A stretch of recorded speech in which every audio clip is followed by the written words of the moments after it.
Welcome back to the next episode where I discuss the ideas of Sam Harris and free will. So in this video I'm going to build more on what Sam says and talk about some counter arguments I've thought of. And if this whole idea of free will sounds depressing to you, I'm going to talk at the end about how it's helped me get mental clarity in life. So a quick recap on Sam Harris's point of view on free will is that he says there's no free will. You can't do what you want because your desires don't reflect your free will. They reflect multiple processes on a biological and psychological level that you don't understand. So he says you didn't pick your genes and you didn't pick your environment, which are the things that shape who you are. They shape who you are and they determine the structure of your brain. So you're no more responsible for the structure of your brain as you are for your height. So there were three counter arguments that I thought of when I heard this. And the first one is from Viktor Frankl's book, Man's Search for Meaning. So he says, between stimulus and response, there is a space. And in that space is our power to choose our response. In our response lies our growth and our freedom. So when he talks about stimulus and response, a stimulus is something like a thought, emotion, sensation. So oftentimes it makes you uncomfortable and your response is what you do to relieve that discomfort. A stimulus and response can be a feeling of discomfort when you know you have to do something important and your response is procrastination. If you notice the space between the stimulus and response, so when you have that uncomfortable feeling to avoid work, if you notice that before you start procrastinating, you can break the mechanism. So the second counter argument, I don't know what the name is for this, but I'll call it the theory of the dog leash.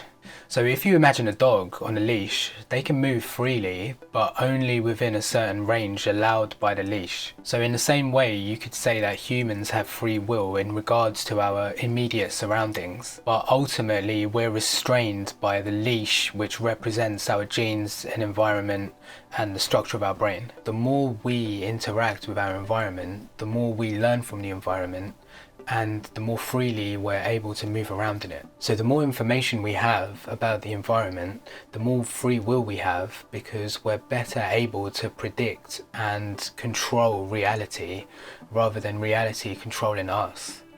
The third counter argument is from a biologist I was listening to called Bruce Lipton. He talks about the difference between your conscious and subconscious mind. So actions from your subconscious mind are habits that you don't need to think about, like brushing your teeth or your journey to work. And actions from your conscious mind are things like creative activities or moments when you become aware of things that you weren't aware of before. He says for most people, habitual subconscious behavior takes up 95% of the day, whereas only 5% of the day is taken up by conscious activities. So on average, for 95% of the day, you're not operating from your wishes or desires, but from a pre-programmed mechanism. So it made me think that if I do something subconsciously, then I'm not using free will.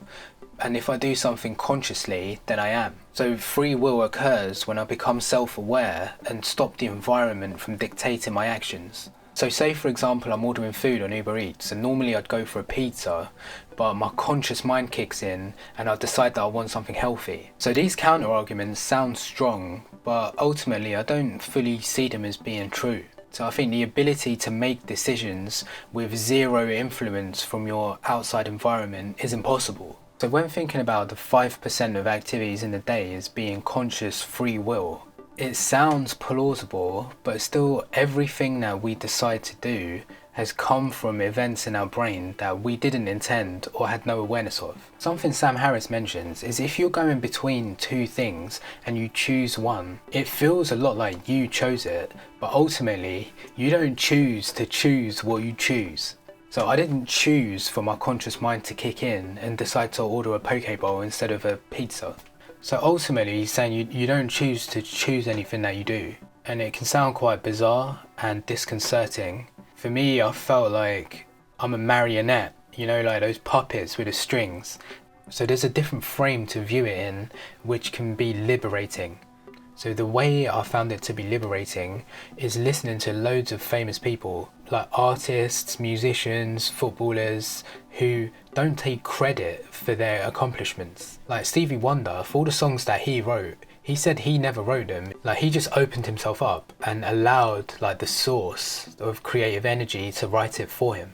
So whenever I'm trying to force myself to get something done, the more I try, the more I push, the more the barriers come up and the less productive I seem to get. So if looking at it through the lens that I don't have free will takes away the stress and it makes me more relaxed. So I get more mental clarity, and the less I try, the less I force things, the easier it gets. Also, when you look back in time and regret not doing everything you wanted, it helps to remove that mind state. Because when I tell myself I could have done otherwise, actually you couldn't have. Looking at it through the lens where you couldn't choose to choose what you chose at that time, you definitely could not have done otherwise, even though it really feels like you could have done. This lens has given me a whole new outlook on the phrase that it wasn't meant to be. For me, yeah, I've been thinking about how in 2017 I was first introduced to Bitcoin, and I went in learning all of the fundamentals and really thought that Bitcoin and cryptocurrency in general was going to have a powerful effect in the future. But I didn't buy that much. I didn't actually invest in it until more recently. And then in that time where it crashed. So I was thinking about how I was looking back and seeing it down here and thinking, why didn't I invest? So understanding the lens where I don't have free will shows for me that it really wasn't meant to happen, down to the like particle level of the universe. So it helps give me the mental clarity to stop getting caught up in the past, and it liberates me to be more in the present. This is my second video on this topic, so check out my first one if you want a more visual explanation of the points I was talking about. So I'm going to make one more video about this topic some point in the future, where I talk about the brain experiments that supposedly prove that free will doesn't exist. So also, if you do think that you can choose what you choose, I'd appreciate it if you choose to like the video and subscribe to the channel. Thank you.